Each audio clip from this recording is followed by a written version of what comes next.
കഴിഞ്ഞ ദിവസം നമ്മളൊരു വ്ളോഗായിട്ട് എടുത്തില്ലേ, മറ്റേ ട്രാവലിംഗ് വ്ളോഗ് പോലെ പോയത്. സത്യം പറഞ്ഞാൽ വീഡിയോ എനിക്ക് അത്ര അങ്ങോട്ട് ഒരു സുഖമായില്ല. എൻ്റെയൊക്കെ ചെറുപ്പം തൊട്ടിട്ട് ഈ ആനകളായിട്ട് ബന്ധപ്പെട്ടിട്ട് ആനകൾ നമ്മുടെ ശരീരത്തിൽ അലിഞ്ഞ് ചേർന്നിട്ടുള്ളതാണ് ആന.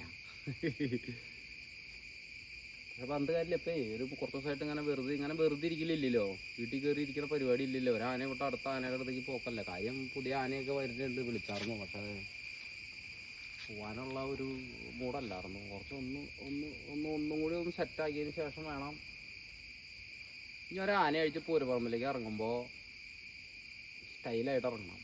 അത് തന്നെയാണ് ഇനി നമ്മുടെ അടുത്ത ആഗ്രഹം. ആനപ്പോൾ ഏത് ആനയായാലും നമ്മൾ നോക്കും. പക്ഷെ ഞാൻ പറഞ്ഞില്ലേ, കുറച്ചൊന്ന് ഇരുന്നിട്ടൊക്കെ നോക്കാമെന്ന് വിചാരിച്ചിട്ടാണ്. പക്ഷെ എന്തായാലും നമുക്ക് ഈ ആനകളെ കുറിച്ചിട്ടുള്ള വീഡിയോസുകൾ തന്നെ ഉൾപ്പെടുത്താം. അതായിരിക്കും കുറച്ച് നന്നാവുക. നമുക്കറിയാം 1 മണിക്കൂറിൽ ഇത്ര ആൾക്കാർ വീഡിയോ കാണുമെന്ന് നമുക്കറിയാം. പക്ഷെ അതൊന്നും അങ്ങോട്ട് ക്ലിക്കായില്ല ആ വീഡിയോ.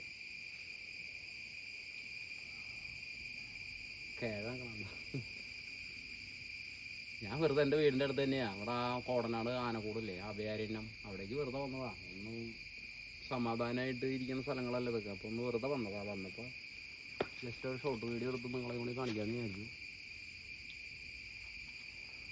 എത്രയും പെട്ടെന്ന് തന്നെ നമുക്ക് വേറൊരു ആനയായിട്ട് വരും. എത്രയും പെട്ടെന്ന് തന്നെ.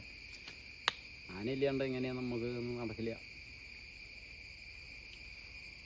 ആദ്യം കുറച്ച് ദിവസം വീട്ടിൽ റെസ്റ്റൊക്കെ എടുത്തിരിക്കാം, വീട്ടിൽ കയറി ഇരിക്കാമെന്നൊക്കെ വിചാരിച്ചൊക്കെ ഇറങ്ങിയൊക്കെ റെഡി ആയതാണ്. പക്ഷെ നമ്മൾ ഓരോ ദിവസം ചെല്ലുന്നതോറും നമുക്ക് അങ്ങനെ ഇരുന്ന് ശീലമില്ലല്ലോ. നമുക്ക് എപ്പോഴും ആകലെ നടന്നിട്ടേ. അപ്പം ഞാൻ വെറുതെ ഇരിക്കുമ്പോൾ പറയാന്നപ്പോൾ പോയേക്കാന്ന് പറയാം. എന്നിട്ട് ഇങ്ങനെ ഒരു സ്ഥലത്തേക്ക് ഇങ്ങനെ ഇറങ്ങണതാണ് ഇപ്പോൾ പരിപാടി. എന്തായാലും എത്രയും പെട്ടെന്ന് ആനയായിട്ട് വരാം. ഓക്കെ.